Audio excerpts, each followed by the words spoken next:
Hello heathens, and welcome to my channel. I am Beauty Heathen, and my channel is dedicated to the exploration of paganism through the medium of cosmetics. If you enjoy this subject matter or find my content of interest, please don't forget to like, subscribe, and set the bell to all to be notified of when I release new videos. In today's video, I will be discussing the subject of Melanesian Animism. And if you are new to my channel, welcome.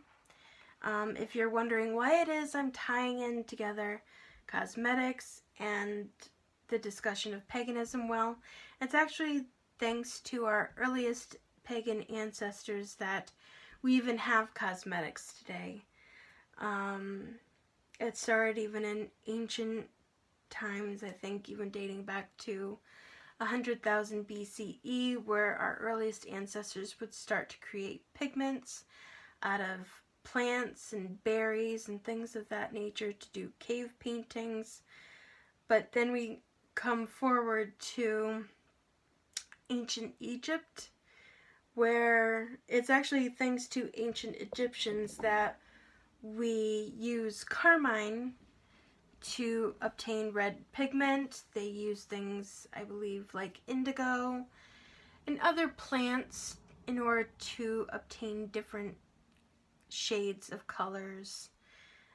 Cosmetics were used among pretty much everyone, male and female.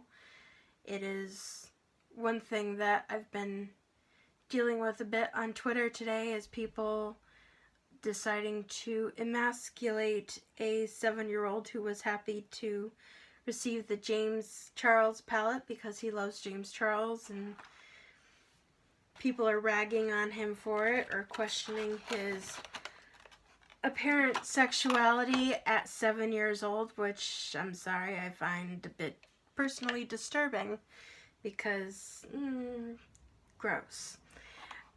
But anyway, that's my personal take on it.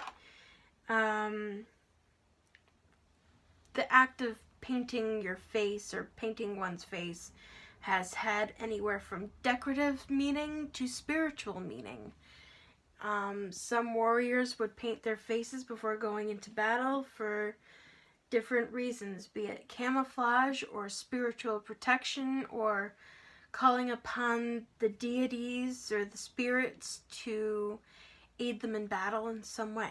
So now you have a quick rundown as to why these things go together. At least was on my own channel.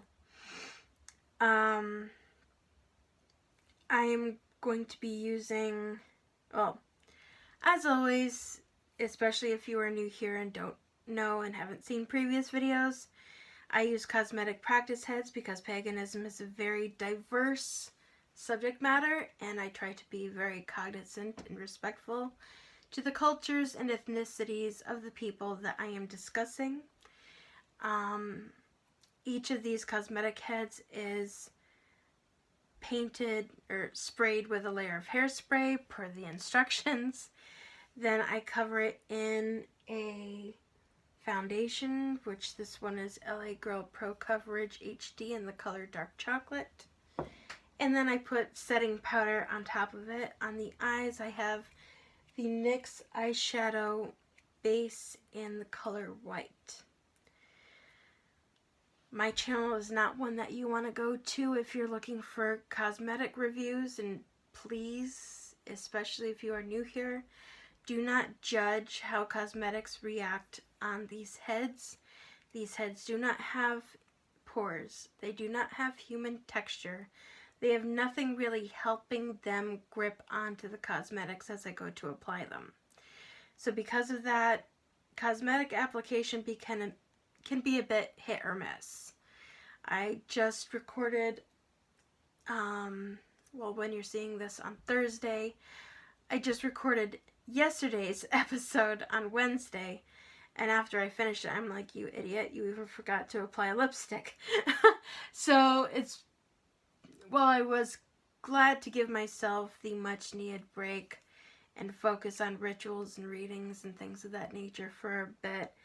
I'm getting back into the swing of things with covering the more educational side of the content. I may skip over portions of my script, we'll see. But this section of products right here with blushes and highlighters I got from an Ulta box around the holidays. I got, excuse me, this palette Picante from BoxyCharm Premium in the, February 2020 box. Trying to be specific in case anybody's watching this at a later date. And I have the Juvia's Place The Warriors palette, the Amazons here, which is a beautiful palette.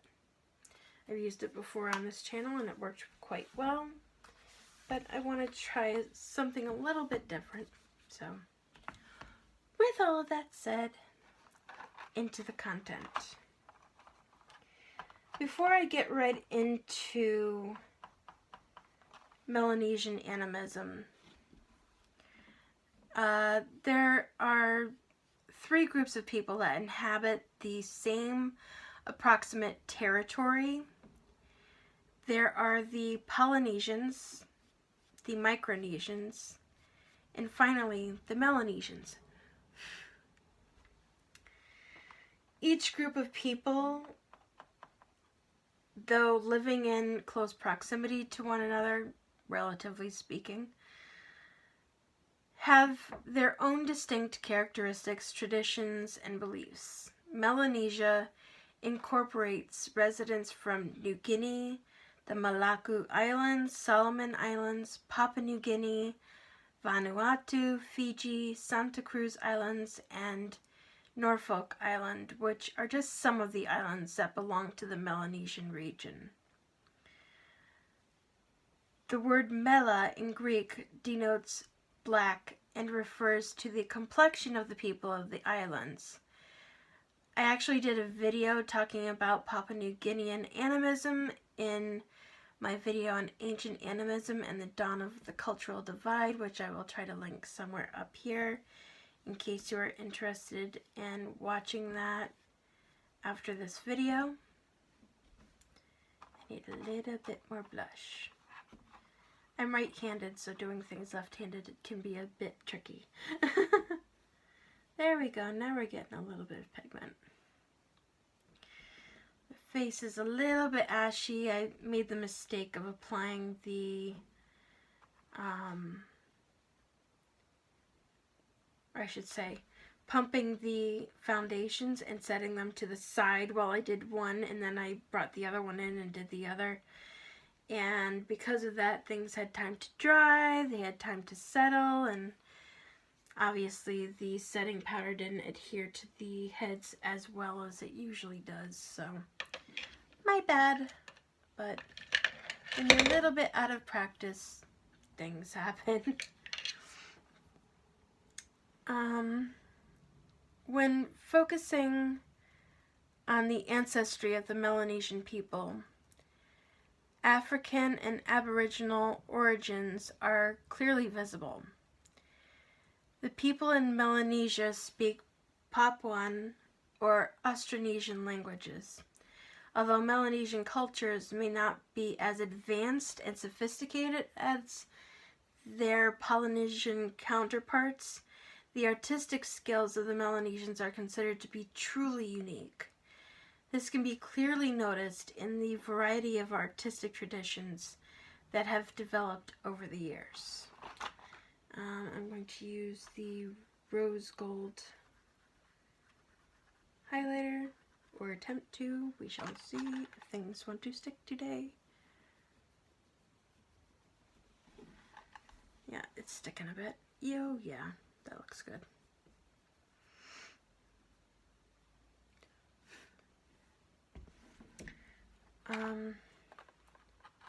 In the past, Melanesia was a meeting ground of two cultural traditions and populations, the Papuans and the Austronesians. The earliest, or Papuan, tradition is ancient. The Papuans occupied the Sahul continent, now which is now partially submerged, at least 40,000 years ago. As hunting and gathering peoples whose ways of life were adapted to the tropical rainforest, they occupied the equatorial zone of the continent, which became the vast island of New Guinea after sea levels rose at the end of the Pleistocene? Yes, Pleistocene. Whew. Sometimes it's a little bit of a tongue twister. Modern descendants of these early populations speak languages that belong to a number of different families that together are categorized as Papuan languages. The Papuan peoples domesticated root crops and sugarcane and may have kept domestic pigs as early as 9,000 years ago, contemporaneous with the dawn of agriculture in the Middle East. By 5,000 years ago, agricultural production in parts of the New Guinea highlands had incorporated systems of water control and swine husbandry, both of which were intensified over subsequent millennia. I'm just looking for my brushes. If this one would stop falling, that would be great. I have this little spin container next to me where I keep all of my brushes, and it helps me organize which ones are dirty, which ones are clean, and keep them separated. But sometimes some of the shorter brushes, like this one, like to fall down a bit and make it a little hard for me to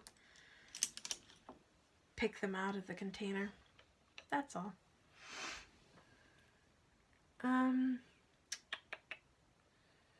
Yep. I was just making sure I finished that line. I'm going to try to start on the eye look, and I'll start with the color Delia. Ignore any background noise. My puppy is literally like right down here. So, she's been very attached to me lately. I'm not quite sure why, but as long as she's happy and quiet and content, that's all I really care about. About 4,000 years ago, the Austronesian people moved into the area, arriving by sea from Southeast Asia. By 3,500 years ago, they had occupied parts of the islands of the Bismarck Archipelago. Their presence is marked by the appearance of the distinctive pottery,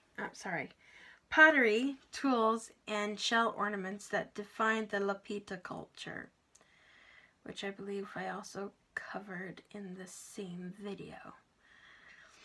They spoke an Austronesian language related to languages of the Philippines and Indonesia and ancestral to many of the languages of coastal eastern New Guinea. Much of the Bismarck Archipelago, the Solomons, the Vanuatu, and New Caledonia, and those of Central and Eastern Micronesia and Polynesia. Evidence of long-distance trade, particularly of shell ornaments and obsidian, suggests that the widely spread communities characterized by the Lapita tradition had become linked politically by 3,000 to 3,500 years ago. The settlement of eastern Micronesia by Austronesian speakers, perhaps from the Solomons, apparently took place during this period. Fiji was initially colonized by the Lapita peoples and became a springboard to the settlement of Western Polynesia. The Austronesian speakers, who had a maritime orientation and sophisticated seagoing technology, probably had a system of hereditary chiefs with political religious authority. They also had elaborate cosmologies and complex religious systems that were similar to those recorded in Western Polynesia. It is probable that an interchange of other cultural traditions, from social organization to religion, took place as well. However, some Austronesian-speaking communities, perhaps those that retained their maritime orientation, appear to have remained relatively isolated from intermarriage and cultural interchange.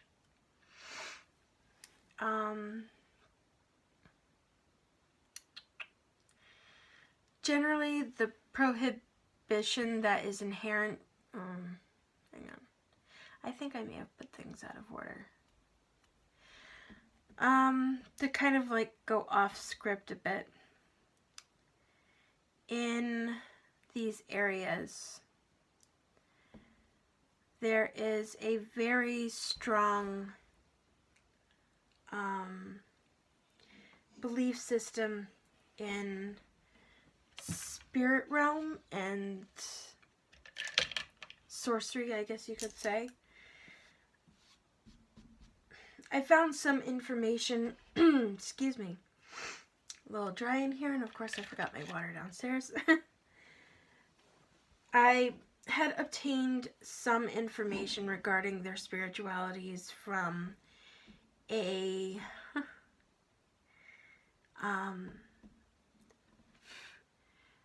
book, mainly from missionaries, evaluating the cultural and spiritual beliefs of these cultures. And to put it as nicely as I feasibly can, it was kind of fraught with a lot of religious bias, I guess you could say, where they went into how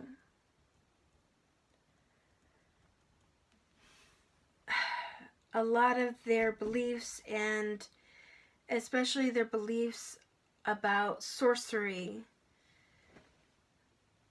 were portrayed in this pamphlet or book, however you want to put it, as being largely because of jealousy and one group wanting something, or one person wanting something another person had, and so they would use sorcery to try to jinx that person and either take from them or get what it is they had.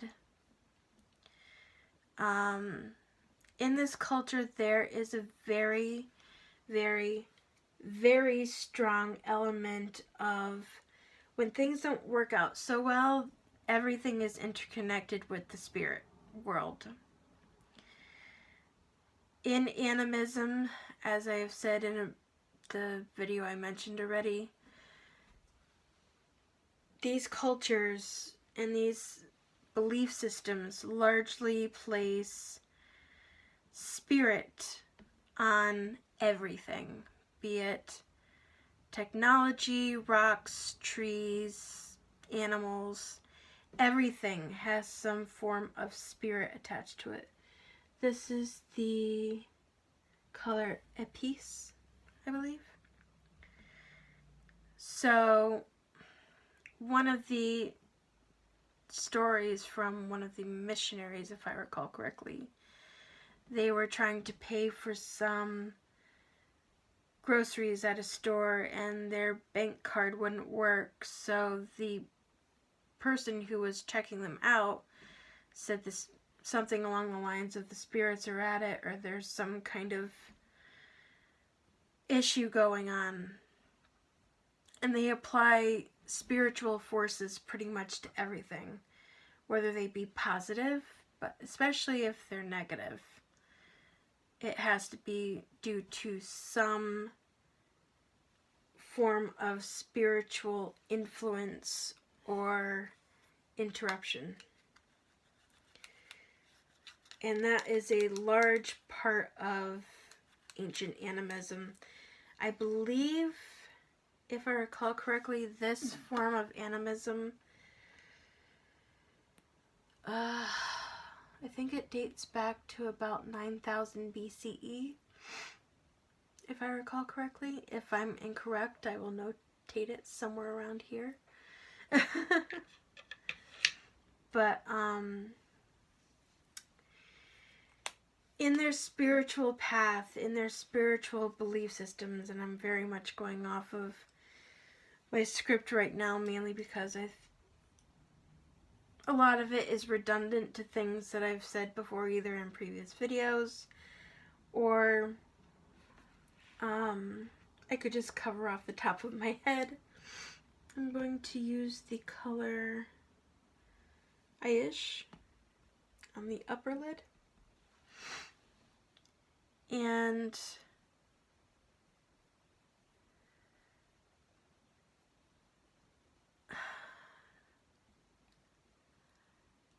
I'm trying to remember where I was going.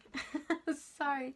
Oh, in their traditions, and it's happening again, the eyeshadow base is lifting off the eye. So let me try patting in the color instead of swiping it.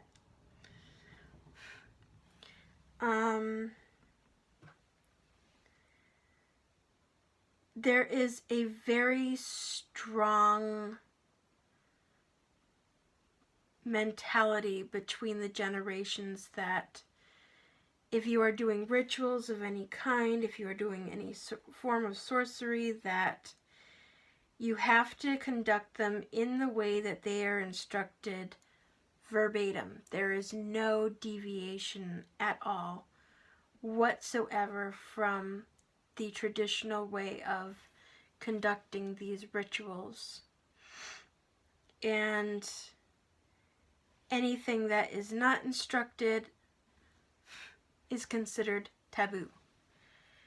And they even have certain areas of these islands that are cordoned off for anything that may be considered taboo, where things are basically brought there and left and they stay there. I'm going to try the color Flora, which is a glitter color. Well, glitter anyway. We'll see if it applies to the eye. If it doesn't with the brush, I will try it with my finger. I'm trying to give things the best feasible chance that I can. Okay, that is not working. So, when in doubt, attempt the finger. I have to say, it's a very creamy color. It's very pretty.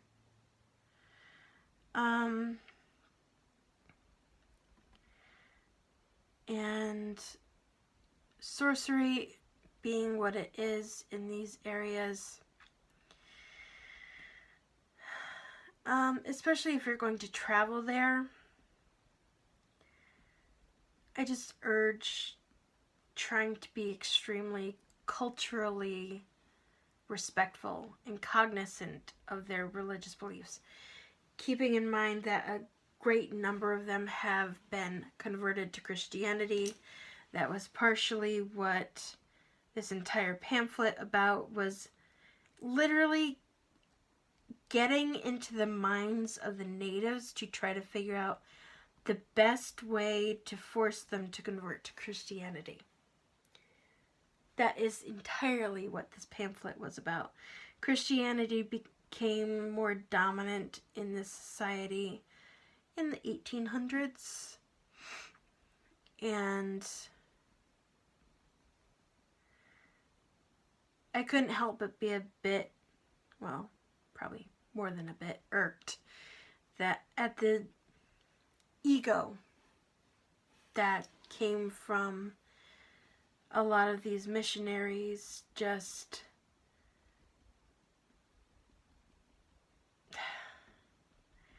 continuing to force their ideologies on these communities simply because they believed and held on to different ideologies and belief systems than their own. And that's something that has bothered me a lot in these explorations. I'm going to try this color bronzed and put it up on the lid. I have to say these feel very creamy. I don't feel a lot of grit. This is a nice metallic. Yeah, it's going down a bit. So try to load up my finger, I guess, and try to apply it as well as I can, keeping in mind that some of the areas, the eyeshadow base completely lifted off from it, so this may seem very patchy, but it's not a reflection of the cosmetics. It's just, as you can see, a lot of the eyeshadow base came off in some of the areas. But I guess my point is just try to be mindful and respectful and cognizant that in some areas these belief systems and traditions and thought processes are still alive today. So, of course, I always preach being respectful, especially if you're going into somebody else's country, somebody else's culture. Try to toss aside the American arrogance. Try not to assume that other people's cultures and belief systems and ideologies are the same as those in this country. Do your best to research the cultures and the languages and all of that kind of stuff before you go. If need be, get a tour guide, somebody you can kind of trust and rely upon to lead you around in such a way that you feel that, although yes, safety is especially a concern in today's climate of travel, but also that if there's any sort of language barriers, they tend to have you covered in some way. In that way, there's less likely to be misinterpretations, if you know what I mean. Melanesians do not live in a compartmentalized world of secular and spiritual domains, but have an integrated worldview in which physical and spiritual realities dovetail. Melanesians are very religious people, and traditional religion played a dominant role in the affairs of men and permeated the life of the community. Their society's existing beliefs among Melanesians that there was always a connection between the physical and the spiritual, especially in the area of causality. I'm going to skip over the stuff in the pamphlet because I kind of already went into it. And rather than sticking to the spirituality and the culture that is part of Melanesian belief systems and tribalism and spirituality, they started comparing a lot of things to the Bible, and I like to stick to the subject at hand. I'm going to try the color Bakwa. Maybe I'll try Amina. We'll see. Cross your fingers. Maybe I can get these two to somehow blend together a bit. Mana, among Melanesian and Polynesian peoples, is a supernatural force or power that may be ascribed to persons, spirits, or inanimate objects. Mana may either be good or evil, beneficial or dangerous. The term was first used in the 19th century in the West during debates concerning the origin of religion. It was first used to describe what apparently was interpreted to be an impersonal, amoral, supernatural power that manifested itself in extraordinary phenomena and abilities, anything distinguished from ordinary. An uncommonly shaped stone, for example, is so because of the mana it possesses. Okay. I'm telling you, the Juvia's Place palettes are absolutely phenomenal. This is the first one, and technically only one that I own currently, but is definitely on my list of things to do to get the rest of them at some point. Not that I need them all right now, but man, I have to say they work beautifully, especially on these heads. And it's allowing me to kind of marry the two shades together a bit. Again, I'm not a professional MUA. I'm sure that's a shock to you. But I am trying to learn a bit and practice and further my abilities as much as I can. And I'm hoping to evolve my process of doing this. So, stay tuned for that. I'm working on it. Let me see my lip colors. Scholars in the 19th and early 20th centuries compared this portrait of Mana to other religious phenomena they believed to be parallel, especially Wakan and Orenda among the Dakota Sioux and Iroquois Indians. From these anthropologists in the early part of the 20th century developed a theory that Mana was a worldwide phenomenon that lay behind all religions, but was later supplanted by personified forces and deities. What they're referring to as Mana is what is called animism. It literally is animism. Animism is the forefront, the origination of all human spirituality and religion. It is the thought process that all things have life and spirit, and that thought process, that belief system is carried through into all modern day religion. And I'm going to try this. I have never ever done a lip liner up to this point. So all I can say right now is pray for me.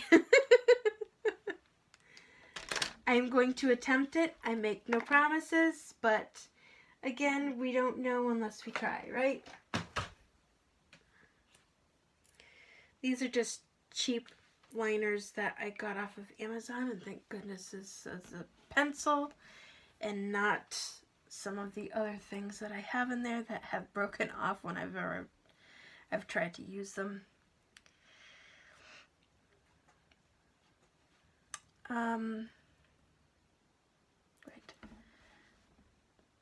Subsequent scholarship has challenged both the original description of Mana and the conclusions drawn from it. Mana is by no means universal, which is interesting because animism is.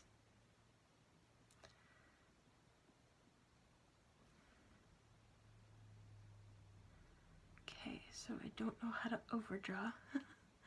I'm literally using this and tracing it along the edges of the lips.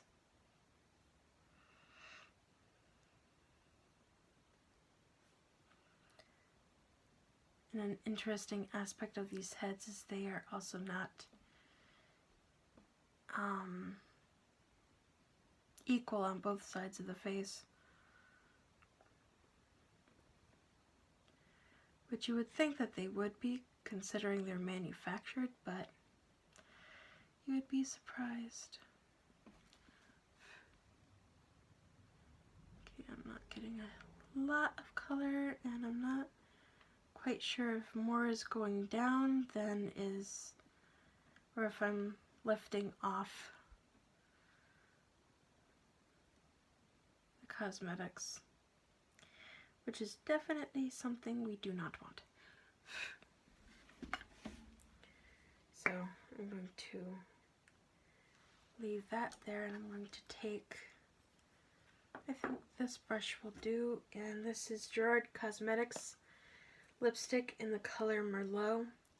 If you haven't tried the Gerard Cosmetics lipsticks, I highly recommend them. They're beautiful.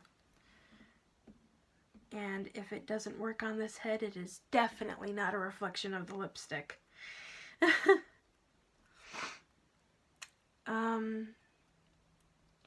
Mana is not even common to all of Melanesia. Many of the parallels that have been adduced from have been found to be specious. Mana is not impersonal. It is never spoken of by itself, but always in connection with powerful beings or things. Thus, mana would seem to be descriptive of the possession of power and not itself the source of power. Rather than being an impersonal power, mana is inextricably related to the belief in spirits.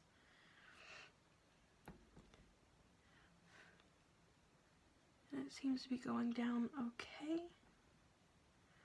which is a nice change of pace. The,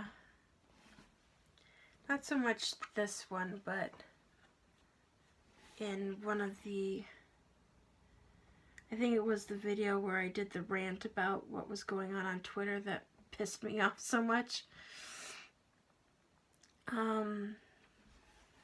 That nothing wanted to work in that video. Absolutely nothing. I blame my mood. Among contemporary scholars, a functionalist and political interpretation has been offered. Mana is not found within relatively simple tribes, but rather in the more highly organized Melanesian societies. It would seem to be a symbolic way of expressing the special qualities attributed to persons of status and authority in a society, of providing sanction for their actions and of explaining their failures. Christianity has been a powerful force of change within the region since the late 1800s.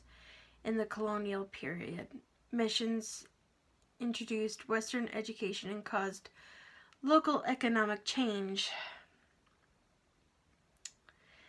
As a result, many of the leaders in Melanesia have come from mission schools and backgrounds, and some have been trained as Christian ministers or evangelists.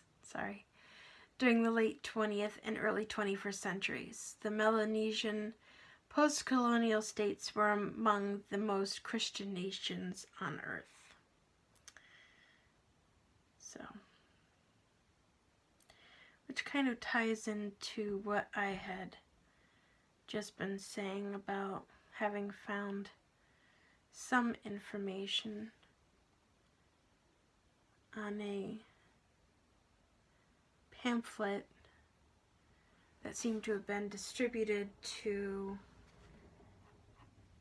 people looking to go to the area to do missionary work in order to convert the locals to Christianity, as they did many places. So, well, this look worked a bit better than the one that I just tried to do. So, I'm glad for that. And anyway, here's the look. It's not the best, but I know a lot of it has to do with the ashiness of the skin because of the setting powder. But I hope this video has imparted some knowledge on Melanesian Animism. If you enjoyed this video and wish to have more like it, please be sure to let me know in the comments below. I promise I don't bite. And for anybody who's watching this who is new to my channel, before you go, because I see in my analytics, I see a lot of you are watching my content and aren't subscribed. So please, please don't forget to like, subscribe, and ring the bell so you can stay tuned for new videos. With all of that said, until next time, I wish you joy, I wish you love, I wish you happiness, I wish you prosperity, I wish you good health, I wish you kindness, and most of all, I wish you brightest blessings. And until next time, blessed be.